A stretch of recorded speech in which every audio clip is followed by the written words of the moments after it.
Hi guys, welcome back. As you've seen in the last video, we have completed the lighting LED kit for the Galaxy Explorer 10497.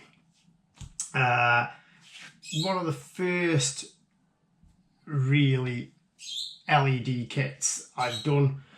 Not had any experience with them before. This one was pretty straightforward. I'm going to go through the likes and the dislikes on it. The kit itself, very effective. We've got the two side LEDs, the flashing ones at the side, two at the front, one in the cockpit area, and we have two underglows on the back wings here. And if I turn it round, we can see we also have the rockets that are lit as well. Quite a basic one, this. I know that you can get a more expensive one for about £100 and more of it lights up, but for my first foray into an LED lighting kit,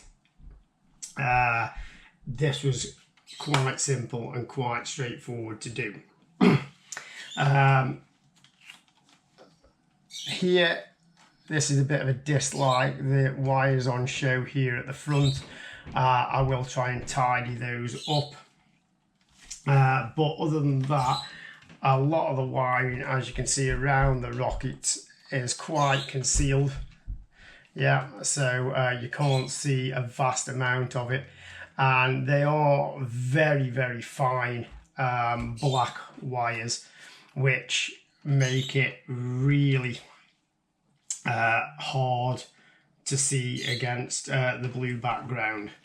If I flip it over here, what I've got here is again some light. A lot of it is under the superstructure here, but the LED light pack here will attach to the base. It's got an on-off switch there, and it just takes 3 AA batteries.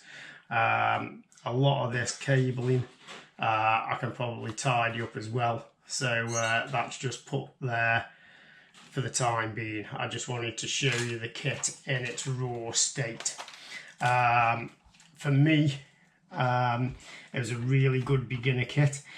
One thing that niggled me, and it was nothing to do with the kit itself, it was more to do with my eyesight. I've been short-sighted for years, and since I've got older, my close-up has gone a bit. So what I found was that doing it under fake lighting like this in the kitchen, it was really hard to see where to put the wiring against the blue background. But that wasn't the fault of the kit. The plans or anything were excellent in the kit. It was just because I was really struggling to see the cable. So in future, what I will be doing, if I do any more of these kits, will be probably doing them with some brighter lights or in the daylight where I can actually see the wire better. But that was my only issue. Instructions that came with it, there was step by step all the way through what parts to take off, what parts to replace, right the way through to the completion there. And it was very easy, very straightforward. The only adjustment I had to make was here, because having these two pieces in the original positions, they were getting stuck on the LED lights. I just had to bring those forward a bit. Not that you can really tell that much. The only fiddly part I found was these rocket boosters at the back. So these are a sticky panel. You take the rocket apart there, and it's a little LED panel, circular, with a hole in the centre, so you can put a raised brick in it. That just lifts the red clear piece far enough away from the LED so that you can sit it nicely. On the back of that LED circle, there is a piece of paper that you pull off so the LED actually sticks to the plastic. My tip there was you need to get it dead center because it sticks really, really well. And if you don't get it dead center first time, yeah, and you're off by a slight bit, you are going to struggle to get that center brick on there. And you can still use the functionality, so you can still open the doors. The cables are coming through here, they're not impeding the doors or the, you know, the workability of the model in any way. In future, what I will do is I will tidy the wiring up just under the rockets here as best I can, and I will probably just take it apart and tighten it up just to see what I can do. Again, if I do any more of these LED kits, and I did quite enjoy it, so I probably will do some more. But what I will be doing is I will be coming prepared this time. This wire, you can probably just see it here, is very thin. Yeah, you definitely need tweezers. You're definitely going to need, you know, something to guide the wire with into the areas it needs to be in, and something to hold it in position while you do that and put the bricks back. A lot of the time was spent with the wire coming out of position and things like that. So that was definitely a bit of a tricky area of the build. Literally the instructions tell you step by step, as I said, what bits to take off, what bits to replace, and the pack does come with any parts that you need to replace parts that you've got to take out altogether. So that is quite handy. But as you can see, if you're just looking at this model, yeah, the only bits of wiring you can see from the front of these here around the two lasers at the front, and probably these two at the back. Everything else is pretty well concealed.